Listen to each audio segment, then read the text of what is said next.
Yalla Home with Ana Schofield and Big House. Music's greatest songs.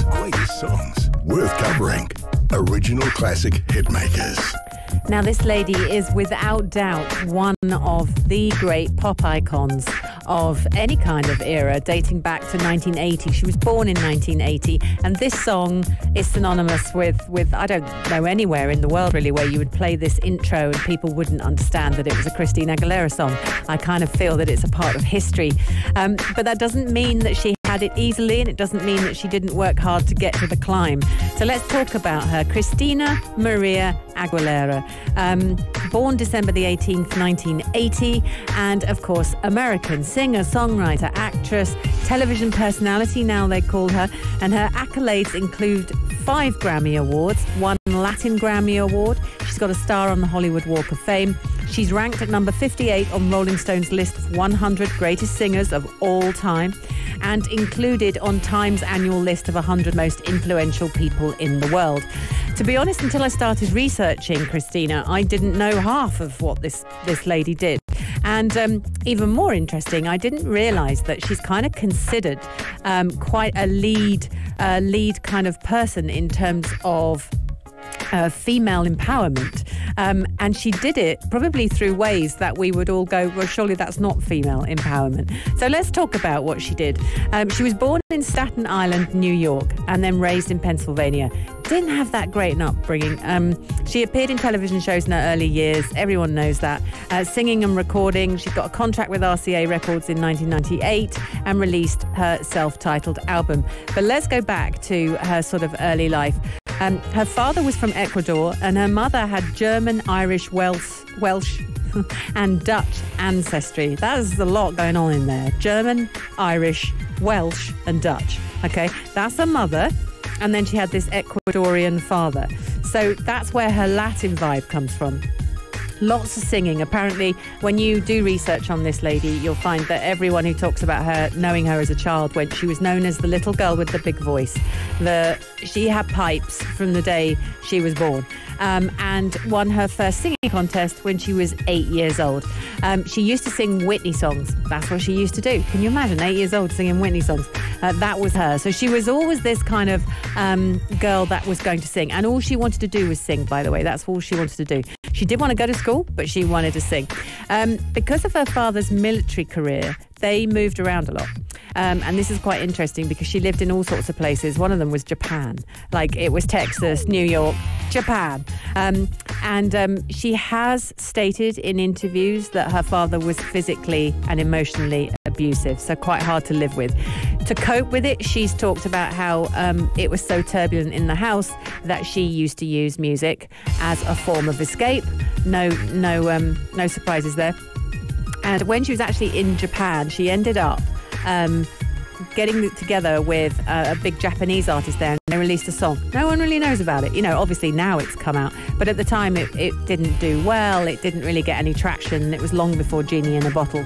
But when she was a baby, a young girl, she was heavily into soul and blues. That was what it was. And it was her grandmother that would practice her singing with her. And it was her grandmother that brought the soul and the blues in, which I really love. And I don't know which side the grandmother is from, but that's what would happen.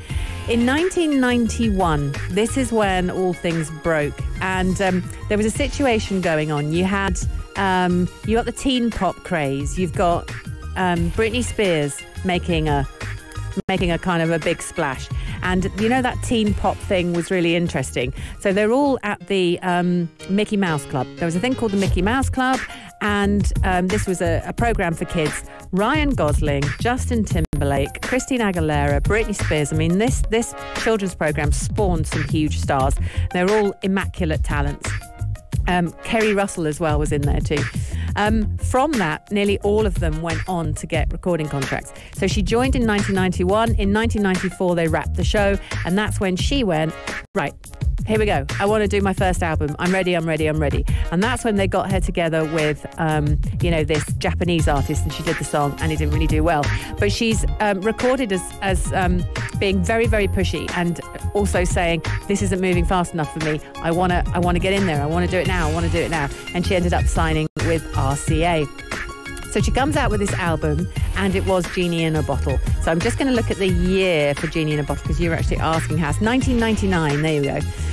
1999, she comes out with Genie In A Bottle. It was written by Steve Kipner and David Frank. I don't know them, but they must have been huge. It was produced by them as well, released in Australia first, and just was a massive hit. It was the lead single from this particular album that was huge.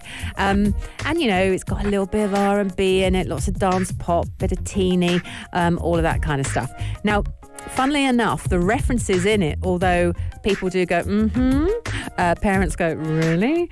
The theme seems to be self-respect, and that's something that Christina Aguilera, funnily enough, has led through all her career. Now, as a mother, I look at that. I remember her obviously being a really strong pop artist, but also as a mother, some of her stuff is incredibly racy. So when I'm going through the research and suddenly started picking up on this vibe as actually Christina did quite a lot for female empowerment, because she turned around and went, I am going to wear this, and I am going to release songs like that, and I am going to say this, but I'm doing it because we need to take control. She got a lot of backlash.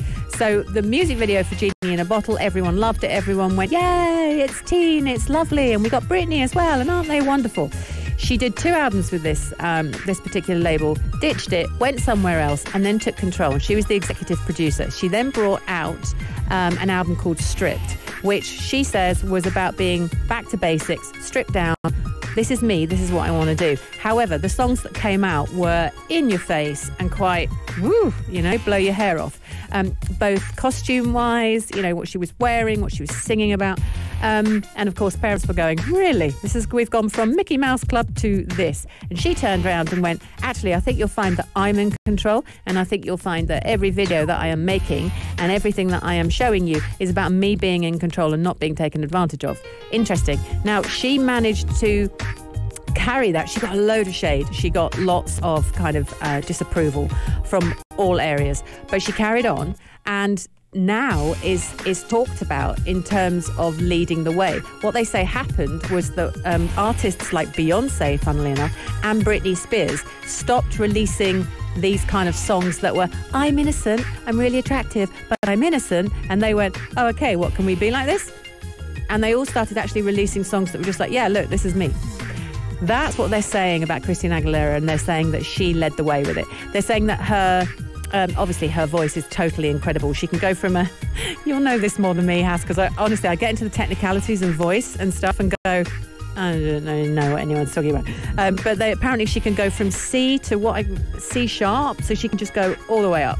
Like, she is a goddess. She vocal. She also takes a lot of criticism because she dances on the notes too much. And I remember that being quite irritating. I remember listening to songs before and you just think, stop going, like it was all over the place. But she can do that. So she just flexes.